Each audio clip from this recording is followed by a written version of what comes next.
Adopt a protest. Nairobi County Woman Representative Esther Passaris, she of the Adopt a Light Trailblaze, wants demonstrations, picketing, and any other protests to observe a social distance between those in power and the people. If it becomes law, Passaris' anti-protest bill will keep protesters at least 100 meters away from Parliament and similarly away from State House. It is a legal razor-wire response for protesters as government moves to, quote, avoid what happened last Wednesday from ever happening again. Elsewhere, President William Ruto appealed for calm, saying, and I quote, even if you hate leaders, don't burn the country, end quote. And earlier today, another police station caught fire as National Police Service remained on the receiving end of increasing public displeasure in the aftermath of the murder of Albert Ojwang and subsequently mask hawker Boniface Kariuki. Which is the way out for the police in the face of a reputation up in smoke? On Sam Sense, for the welfare of members of Parliament and the audacity of greed, does the National Government Affirmative Fund make sense, especially on public interest? On Bonyo's Bone, closing the gate to keep away the birds. The futility of gagging information flow and live broadcasts. On Jamila's memo, call them by their names. A tribute to Kenyans who lost their lives in the recent Gen Z anniversary protests. On Kai Kai's kicker, early elections or dialogue, the moment of choice for Kenya. And on my take, how about suspending the Constitution and all laws altogether? Shall we try that? The News Gang is here. National security is not negotiable. We cannot trade off the stability and security of Kenya for popularity, for votes, or for anything. The National Assembly is ready and we are willing to ensure that we legislate a law that will ensure that in future, and not in the distant future, that we can have peaceful demonstrations, processions, and picketing in our country without any loss of life or without any loss of property. And welcome to the program. The hashtag is NewsGang at Citizen TV Kenya. Sam Gituku is on 22422, so please send your text messages. He's the Gen Z of the bench and therefore the guy with the tech. The rest of us are, yeah. Okay. So again, that number is 22422. The gentleman at the far right. The gentleman, the young gentleman at the far right.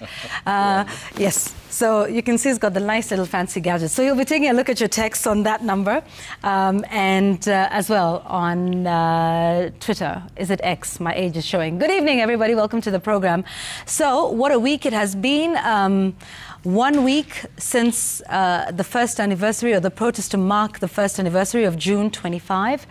2024. So we're taking a look at the aftermath of the protests, and there's been quite some reactions from quite a number of people. But even as in the lead up to the protests this year, there was one, shall we call him an activist on X, who had been missing for 13 days now. Who then surfaced in court. Maybe, Sam, that would be the best place to begin, and then we work backward.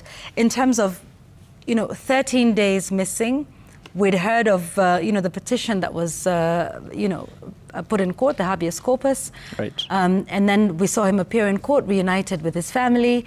But, it's been an interesting time in the country. So, just take us through what that has been. Yeah, so you recall that information started to emerge, I think, just before the anniversary of the protest, which was Wednesday last week on June 25th. So there's something that was circulating online attributed to Ndiang'ui, saying that he's the one who had circulated it and had a litany of activities that were supposed to be conducted on Wednesday. And so the reports were that he had been home, but had been taken by some people who looked like police officers, but then there has been a contest because not seen for quite a couple of days. The information he had shared was still visible online, but then again, the Gen Z protest happened last week, still not visible.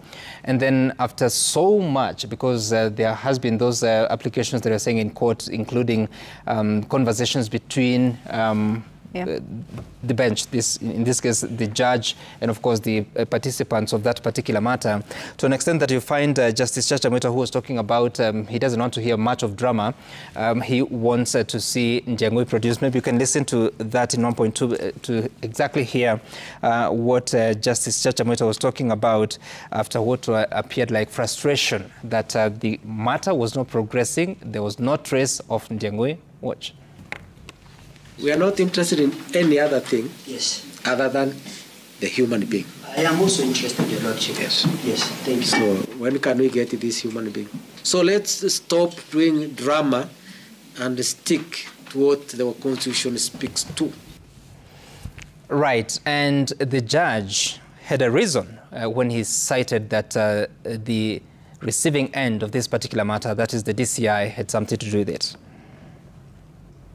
The DCI officers were the last people to be in that residence, conducted a search, and this person disappeared. And as contradictory as the inventories are, we need an explanation from the DCI where the second petitioner is. In that regard, I direct the Director of Criminal Investigations do attend court in person on 3rd of July, that's Thursday, at 11 a.m. and explain the whereabouts of the second petitioner or produce him in court.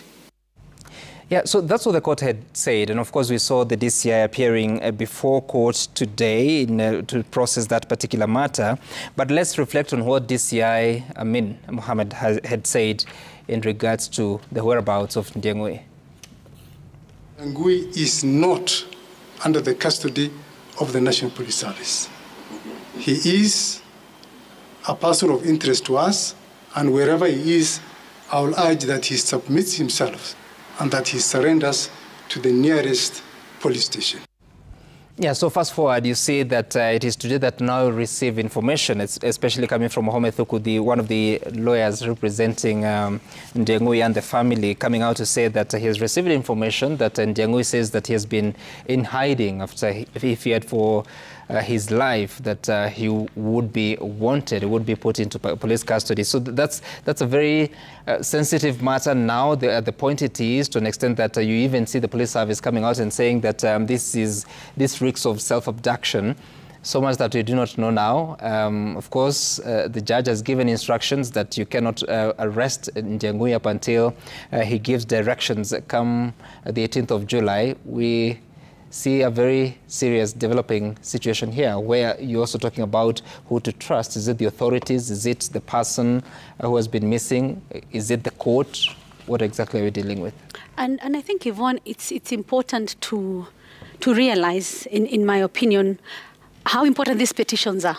When a family goes to court and says, habeas corpus, we want a person produced, whether alive or dead, we want someone to be responsible for what has happened to our missing kin, I think it's important that such pressure is put in the courts, because I keep remembering last year when we had a similar situation, and by the time when Masengeli was the acting IG and we had the Horton brothers disappearing and a few other activists, and the cases were taken to court, and there was all this pressure on them to have them produced in court, and they were eventually produced. And they were left somewhere and they were found to have been alive. It's important for pressure to be put. Whatever happened to Ndiang'ui notwithstanding, because he has not spoken to date about where he has been for the past 13 days, what happened to him. There's a lot of speculation about where he has been. Was he fearing for his safety? That's why he went and hid somewhere. Was he taken somewhere and then released now because of the pressure that has been put on for him to be brought to court? But for me, what is important is the relief that I saw in the faces of his parents, his mother and his siblings and his family when they hugged him. That he's alive. Here he is. The circumstances notwithstanding, how he's back notwithstanding, he's here with us. Because there are many families who today would love to be hugging their children or their nephews or their nieces, but they can't because maybe they were abducted, not seen again, or they were abducted and then killed, or they were killed during demonstrations. Because there's someone somewhere who wishes that the child would walk in through their front door so that they can hug them and that they're alive. Yeah. And I think it's important we listen to what the lawyers were saying today. If we have the sound bites, we listen to his lawyer, Wahome Thuku, speaking after Ndiang'ui resurfaced. With him as to what has been happening to him for 1 week, we will be able to advise him on what to say, what not to say, when that time for recording a statement comes. And then his other lawyer, Member of Parliament, Babu Owino, also spoke about this and said how important the court process was for this young man to come back safe. For the judge, Mr. Ndiang'ui Kinyagia would have not been saved from the jaws of death. And of course, we spoke about the issue of him being arrested, as Gituku pointed it out. And one of the directions by the judge, as you said, Gituku, was that he should not be arrested by the DCI because you need to look at, give him time with his family, give him his time with his lawyers. And that was what the lawyers had asked the court for. And Judge Chacha Mwita actually gave it to them. And he spoke about how the second petitioner may be presented to the DCI officers to record a statement if need be. And it should be presented by his advocates, but he should not be arrested or detained until further orders of this court. But then earlier this evening, there was a statement from the police saying that Ndiang'ui is still a person of interest and that he needs to present himself before the DCI. But of course, there's something else that was on that statement that's interesting, Yvonne, about how the police were blamed for something that they had not done. But you see, kuna kitu inaitwa memory. A past history imetuonyesha nini. The fact that this has happened before, the people have disappeared and police have claimed not to have taken them and then eventually wana produce. So unajua kuna hiyo fear kwamba ametoweka, alibebwa na magari, nani amehusika? Polisi. This is one incident in thousands that has turned out this way. And I think we can listen to Judge Chacha Mwita before we continue. The petitioner may be presented to the DCI officers to record a statement if need be, and it should be presented by his advocates, but he should not be arrested or detained until further orders of this court. Thank you. That's the court's orders. And I think for now we just wait and listen to when Ndiang'ui will be able to speak himself or through his lawyers about what has happened. But I'm happy and relieved that he's home safe and sound. Yeah, and I think until we fully understand what has happened, because we haven't heard from him except to see him, reappear in court, the circumstances under which, we heard from his lawyer earlier about the phone call that he made to his family. We will seek to understand, because remember, there is still the matter of, how the police went to his home, gained access and of course carted away some equipment and that. So that is at least one issue sort of partly resolved in the aftermath of the protests. But in the aftermath of what happened last week, we've seen various reactions from various leaders all the way from the top to Parliament, where there is now a discussion about a particular bill. It shows you how much can really happen, in one week. So I'd like us to start by listening to some of those reactions. We heard from the President, we heard from the Deputy President, we continue to hear from the Cabinet Secretary in charge of Interior, and a number of others. So I'd like us to start by listening first to President William Ruto and what he had to say about, what happened last week. Cannot be business as usual if 80 police vehicles have been burnt, when tens of police stations have been burnt.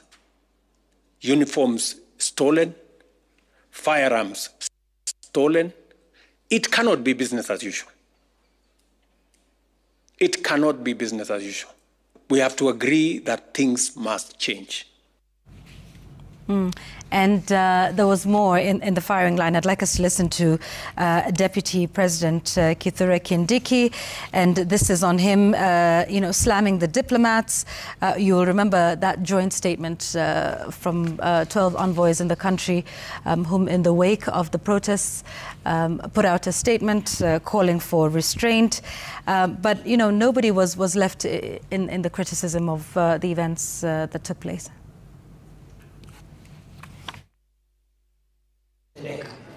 Na katika nchi zao hawawezi kukubali kitu kama hili ilitokea hapa itokee katika nchi zao. Kule Marekani, Uingereza, nchi zote zile, national security is not negotiable. So, take a look at that. And, it went on, quite a bit. And most of them, of course, talking about how this will never happen again. You could tell the tone and the trend of where this was going. So first, what happened was unacceptable. 2, it'll never happen again. And of course, speaking about the attacks on the police, Jay, and how they're going to protect the police.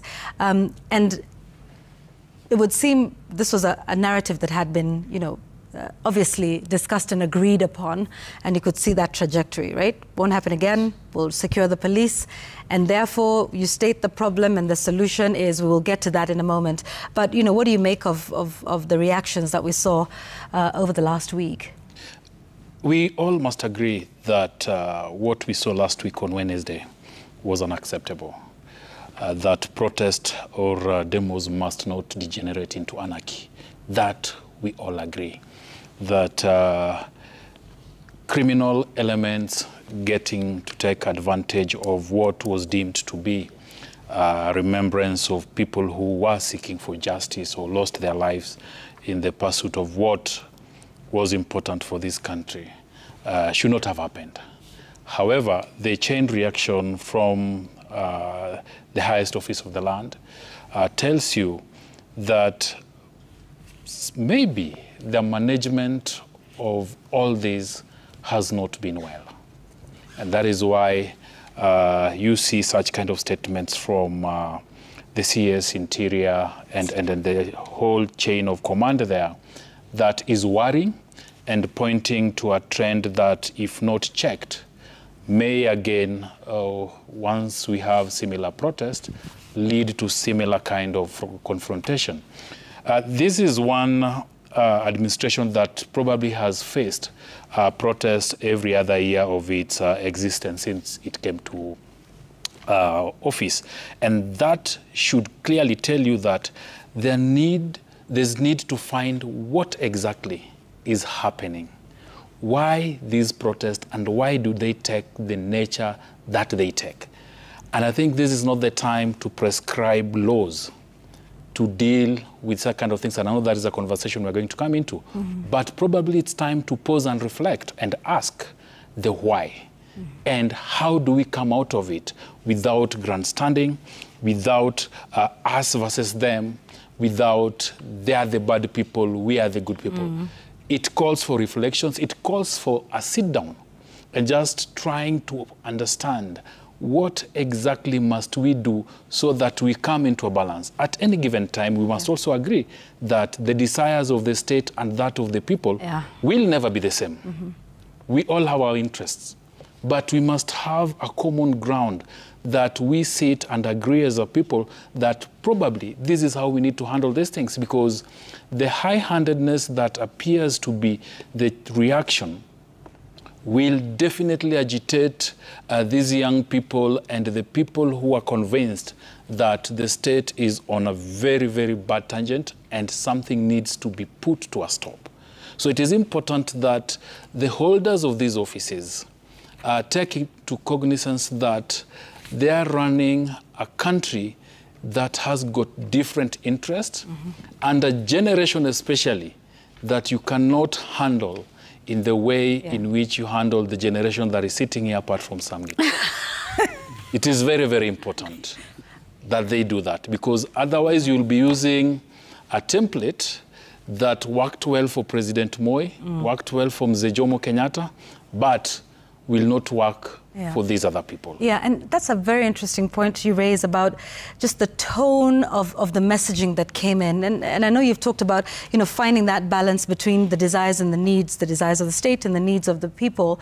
But it would seem, I think, over the last year, and of course, you know, with every protest that we see, that gap is widening. You know, and we're not getting to the point where anybody is standing down to say, okay, let's take a look at it.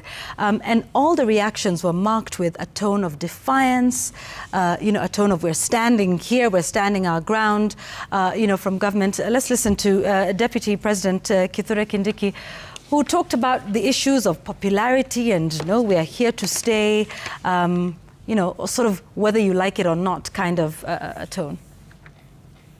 Mind if our popularity is affected by protecting Kenya.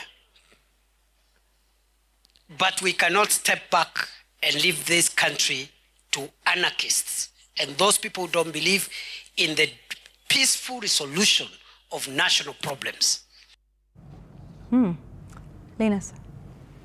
These are interesting times. And I think a lot of Kenyans are watching the events with serious concentration, just to first of all understand whether the government and those in positions of responsibility, like Deputy President Kithure Kindiki, are correctly interpreting the events that we are witnessing.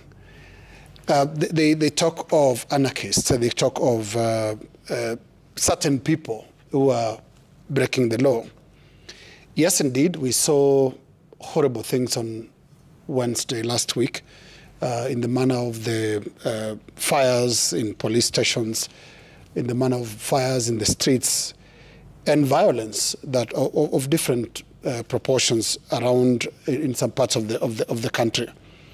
But I think those in positions of responsibility must take care to, first of all, make sure they conduct the correct diagnosis.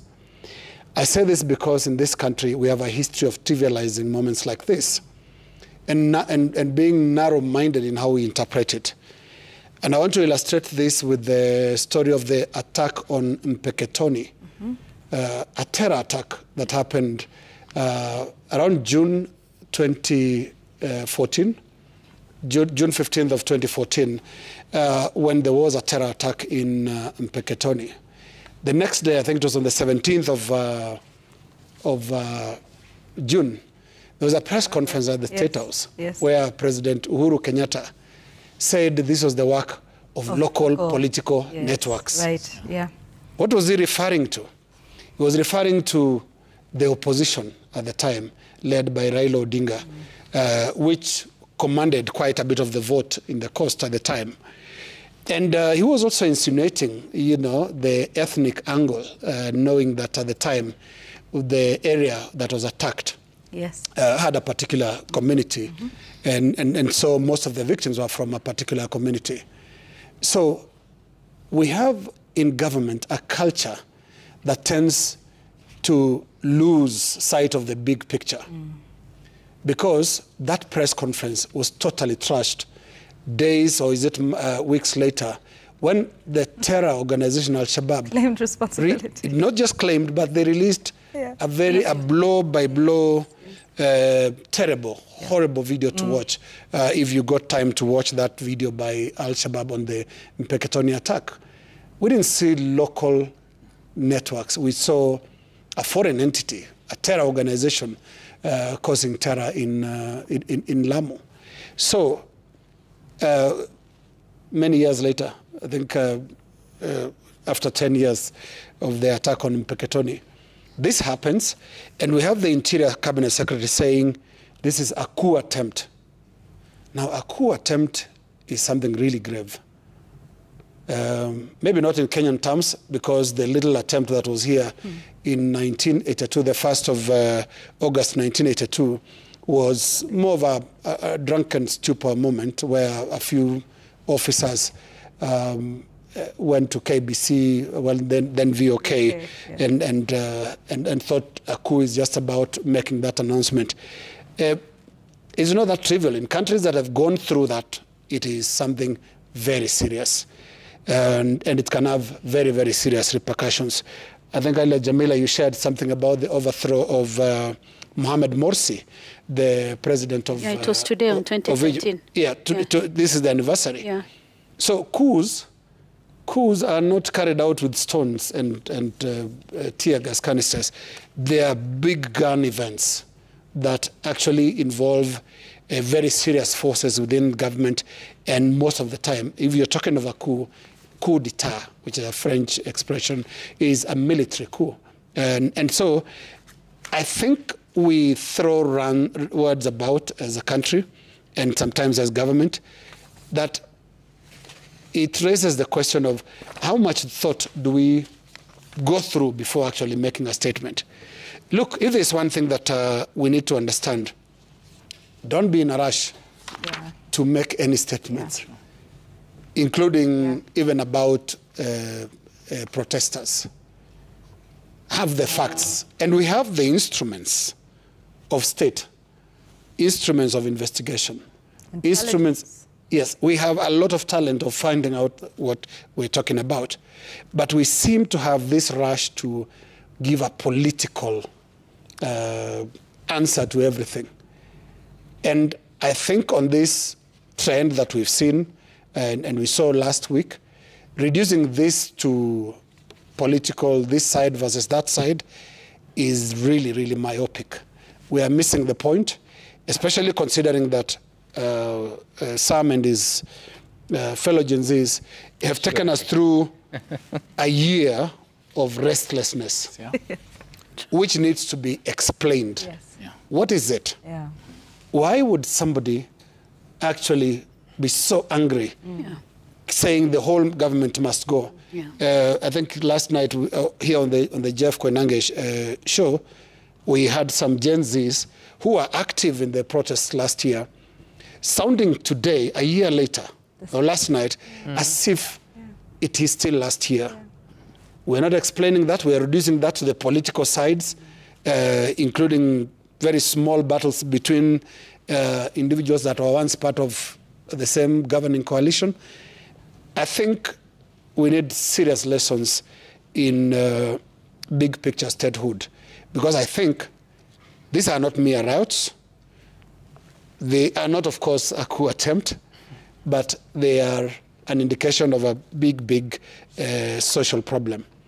You know, I look at the French Revolution. It reminds me of the French Revolution, which any democracy must also study to understand the different stages of public behavior as well, where the French Revolution was inspired by a number of things, including social inequality, economic pressure, and the excesses of the monarchy. And that is what caused that. And in a moment, we're now seeing Parliament coming up with a bill to control public gatherings. And what stands out for me, and maybe we could listen to Esther Passaris talking about public order and designated areas, the areas which this bill proposes should be out of bounds. And I think, as you mentioned at the beginning, Yvonne, we're talking of a legal version of the reservoir. Let's listen to Esther Passaris here. A certain designated area where you cannot reach as demonstrators, and they have to respect that. People are calling demonstrations and giving public holidays and saying it's free fall, let's go to State House. I think we need to have laws. And then she was taken on by the chair of the committee. Let's listen to the chair, the Honorable Tongoyo, questioning Passaris a little bit more on the meaning of gatherings. A gathering in the proposed provision. Yeah. You want to have a gathering, any two people is considered to be a gathering?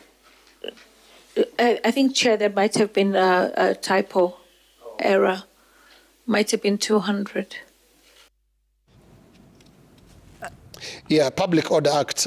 In the old days, if this is something Parliament is trying to recreate, 3 was a crowd. So 20 must be a riot. And you look at this, and what does this do to the public psyche? Yeah. I'll take you to 1789, the July 14th, the story of the storming of the Bastille, which was a symbol, the palace. It was a symbol of political arrogance.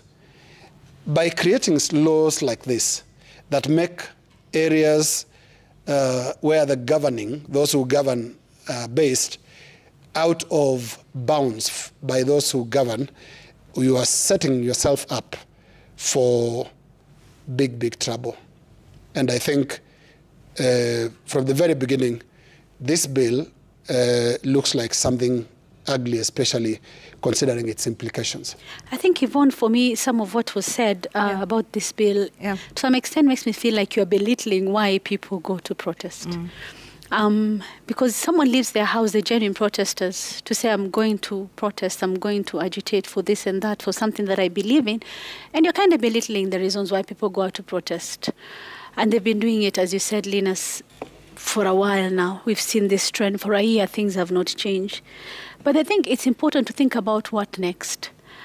Because do we want to be where we are now on 25th of June 2026? Where people are still at the same point that they were 2 years before, where you have people dying, because by the last count, I think there are 20 people who died on 25th of June this year. Add the 60 or 62 who died the previous year. So we have over 80 people who've died in 2 years from protests. There are some who have not come home yet, whose relatives are still waiting for them to come home. And there needs to be something done, like effort put in to ensure that this does not happen again.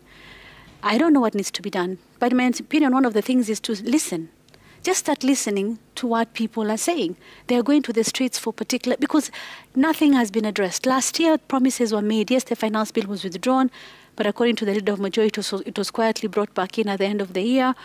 Okay, we were promised that the advisors watapungua, waliongezwa threefold. We made promises about government spending that did not change. Promises were made about michango that did not change. But then now what needs to be done? Listen, for one. 2, justice. There have been calls for justice from members, for people whose children have died, whose families members have disappeared, those who are still waiting for justice. Remember what was said by the mama who lost a 12-year-old child, that no one has spoken to her. Why don't you listen? And then if there's something about compensation, it won't bring back your loved one, but there's something there that we actually acknowledge that something happened to you, Nandoi. Because there's something that needs to be done, not one something, a lot of something that needs to be done, so that we don't go back to where we were next year, 25th of June, 2026. That anger needs to be acknowledged that there is a problem. It needs to be acknowledged that people want some things done. Yeah. It needs to be listened to, that why are they so angry? I sometimes look at social media that a government official will post something about a project somewhere, but then the comments from the first one to the last one, ni matusi tu. Yeah. And I keep wondering, how thick is your skin that when you see this and you're not even bothered, that umetukana matusi one after another, and you just move on swiftly, you post something else, kesho about something totally different. Hata ukiwa holiday unatuambia, who told you people want to know? People have bigger problems, and they feel like they're not being listened to, and that our priorities as a country are just all over the place. Yeah, and when we talk about the priorities and perhaps this bill now to sort of take a look at demos, you could see the build up to when we finally heard of the bill from Member of Parliament Esther Passaris. So I'd like us to listen to that, because we heard the PS for Interior, who then started to talk about attempts to control the demos. We heard that as well from the majority leader in the National Assembly. So you could see how this was part of the very strategic response that then led up to, the process of or rather the proposal to amend that bill. Belongs to all of us. Let's be respectful to each other.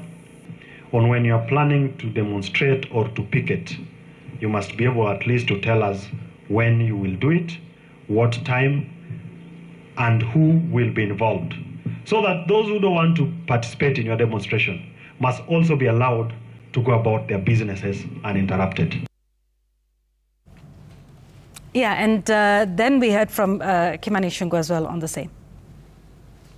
Is ready and we are willing to ensure that we legislate a law that will ensure that in future, and not in the distant future, that we can have peaceful demonstrations, processions, and picketing in our country without any loss of life or without any loss of property.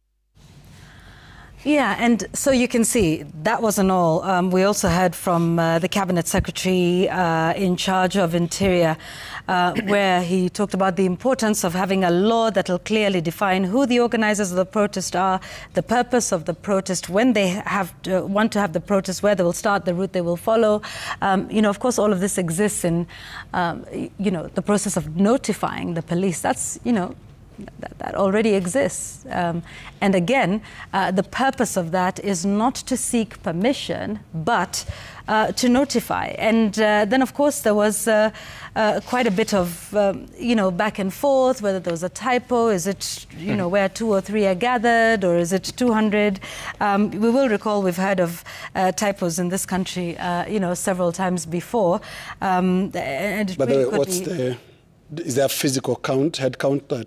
Yes. Between 1 to 200? I suppose. Well, there's a lot of math involved. So yeah, between 1 to 200, you know, a radius of 100 meters is from which installation. So it would seem that protesters would need quite a bit in terms of, you know, numbers and rulers. But let's take it to the man on the far right, who is the numbers guy. Between 2 and 200. Thank you, the lady on the left. You see, I do not believe the excuse by Esther Passaris that it was a typo, it was meant to be 200. And I'll tell you why. Because when she's being questioned on public meeting, which means a gathering of 2 or more people in a public place, it continues. There's another definition about public procession. What does it say? This is the bill that Esther Passaris has presented to Parliament, or we are being told has presented. Public procession means the movement of 2 or more persons as a body of persons proceeding by a common route for the purposes of, then they talk about demonstrating, support for or opposition to the views, publicizing a cause or campaign, marking or commemorating an event. So you see, there's consistency in the number 2. But if you live in the city of Nairobi and you look at some of the residential areas and how people move to work in the morning, I mean, it's a real procession, you would say. If you have moved from the area of Kawangware towards the city, you see how people move. Yeah. So should that be considered as a public procession? But anyway, so that number of 2, it is not a mistake. They do not mean 200, but it tells me something, that this bill is not authored by Esther Passaris. And I'll also explain why, because as you explain the sources of the road towards this bill, the president also spoke and he said, it is time we have a law that will regulate how we carry out demonstrations in Kenya. We must protect the rights of those who want to demonstrate, but equally protect the rights of those who do not want to participate. So when the president speaks about it, the deputy president, the leader of majority, the principal secretary, the cabinet secretary for interior affairs, and of course you remember last year, now Cabinet Secretary for Public Service was Member of Parliament for Mbeere North then, Geoffrey Ruku. Yes. He had also come up with such a bill to contain the demonstrations of 2024. I mean, when you look at this bill, this is the product of the national government, just handed over to Esther Muthoni Passaris to pursue. The other reason why I would tell you that this is not the product of Esther Passaris, if you are to look at the contribution of Esther Passaris as a Member of Parliament in the current House, the 13th Parliament, since 2022, 2023, 2024, there's no single contribution by Esther Passaris on security. But there's a mention of security one time. And I'll tell you what she says. She's asking a question about the security of patients at the Kenyatta National Hospital. That's the only time she raises a question about security in the National Assembly. All the other contributions, they are talking about questions on health, questions on education, some motions about it. There's a time she had a motion, I think it was in 2019, a motion on public transport. This was the motion. Development and implementation of regulations prescribing the amount of fare to be charged by PSVs for their services to protect customers from exploitation and volatility of the PSV services. This was on 13th of March 2019, and this is a motion that was adopted. So the other motions that she has pursued, one on rising cases of femicide in the country. This was on 14th of February 2024. The motion was an adjournment motion just to discuss that matter of femicide. In September 2024, particular date was 29th, as she said, she was raising a motion to the Ministry of Education to undertake a comprehensive overhaul of the education bursary system with a view to collapse all bursary schemes and allocate the funds to the State Department of Education for provision of free basic education. 3 motions is what has been captured. And this is a report from Zelendo Trust, which tracks the activities of parliamentarians in the House. If you're to look at even the rank of Esther Passaris as a member of parliament, in 2019, she was positioned 70 out of 349. In 2024, she was positioned 93 out of 349. When you look at the scorecard and you look at top members of parliament, whether they are women representative or members of parliament in general, she doesn't feature. If you look at the list in terms of contribution in the House, she also doesn't feature. For her to come up with a public order amendment bill, this is not her. Which committees does she sit in? She sits in the Housing Urban Development Committee and also the Public Investments Committee on matters commercial activities. So she has not sat in the Security Committee. For her to appear with a bill to be telling the members of the National Security and National Administration Committee that it is not 2, it's supposed to be 200, for sure you can see that is not her bill. Now, beyond that, as you regulate how demonstrations are conducted, what are you going to tell a person like the family of Ian Muhindi? I have a message here from this is Stella Njogu. She says, Ian Muhindi is my nephew. He was felled by a bullet. He was not in Maandamano. He was watching from the rooftop of the 9th floor. Yeah. What does that got to do with what Esther Passaris and team are trying to cure? Procession, defining. Maybe you could as well take a moment to just remind us the story of Mwengi Mutuse, the MP, before impeachment. We knew absolutely nothing about him, and you have very, very ably just demonstrated how far from the bill and potentially far from the content of the bill Esther Passaris is. Are you with us? Yes. I am with us. Yeah. We are with us. We are with us, Doki. Yeah, exactly. That motion, of course, it's a water under the bridge. It was achieved. But I remember the conversation that we had in the build-up to the presentation of that motion. The conversations were, motion iko tayari, signature ziko, we're looking for the person to take it to parliament. Yes. And of course it's fine that you can caucus and come up with a way to approach things. I'm just wondering if indeed this is the work of the government, because everyone else, including the president, wants this. Yes. Why not just introduce it as a government bill and say that we are going to amend the Public Order Act so that we can provide for how people are going to peacefully protest and ensure that there's no loss of lives and property, and also explain what happens to Ian Muhindi, who was on the 9th floor, not protesting, not on the road. Well, you ask if it's not a government bill, but I will remind you that there is what is known as a broad-based government. And I will remind you of the party that Esther Passaris belongs to, which is one half of that broad-based government. So perhaps it is a government bill after all. Jay, as we take a break. But be that as it may, sometimes you need somebody that can stand by and with such a bill, comprehending it, and is able to answer basic questions around it. Because listening to Esther Passaris and watching her the previous day tells you how removed she is from that bill, and that the basic definitions that are consistent in the bill, she says, are typos, meaning the people who did the briefing didn't do a good job. But then again, that is everything that has been wrong with our parliament. That parliament has been instrumentalized all along, that abuse of legislative process is the order of the day, that when government want to legislate for convenience, then they know where to go to and who to pick to do it. Yeah. And this is what the young people are saying, that instead of making laws to stop us from doing certain things, please listen to us, let's have a conversation, and let's agree for the good of this nation.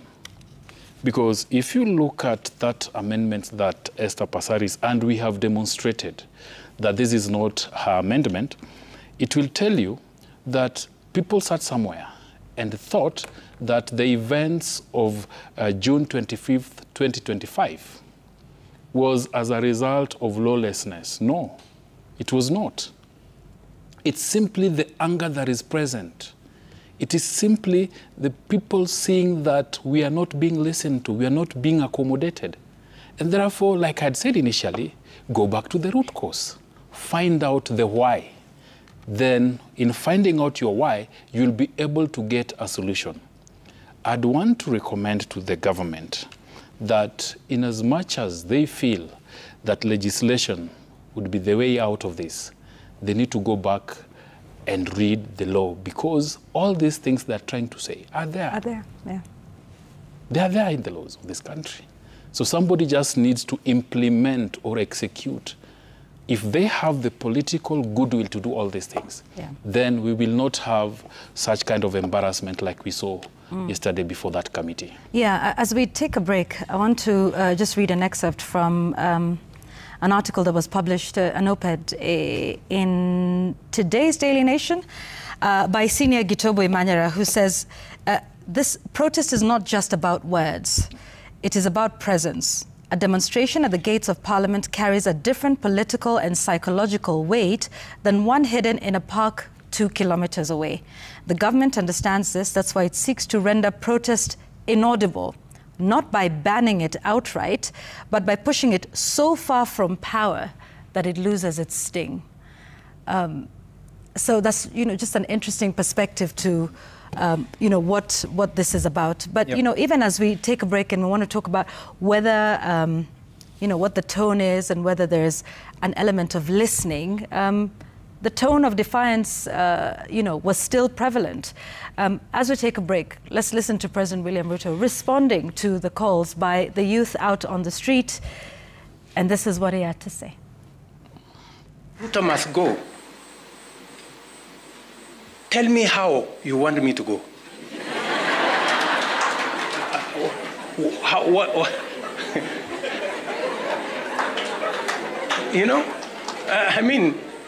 Let's be honest with ourselves. What do you mean? What do you mean by Ruto must go? How do I go? I can also go and concentrate on farming and help in food security. If you have a better plan, but don't ban the country for heaven's sake.